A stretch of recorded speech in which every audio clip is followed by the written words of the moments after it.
ये है Panasonic inverter AC है, 2 टन का है। ठीक है, इसका प्रॉब्लम था कम्युनिकेशन एरर। कम्युनिकेशन का एरर का है H11 एरर।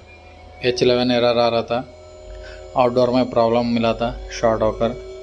ठीक है, अभी रिपेयर करने के बाद सही हो गया। ओके, कंप्रेसर घूम रहा है हाई स्पीड में। ओके, एरर कुछ नहीं है, चालू करके रखा है। ठीक है, ओके हो गया।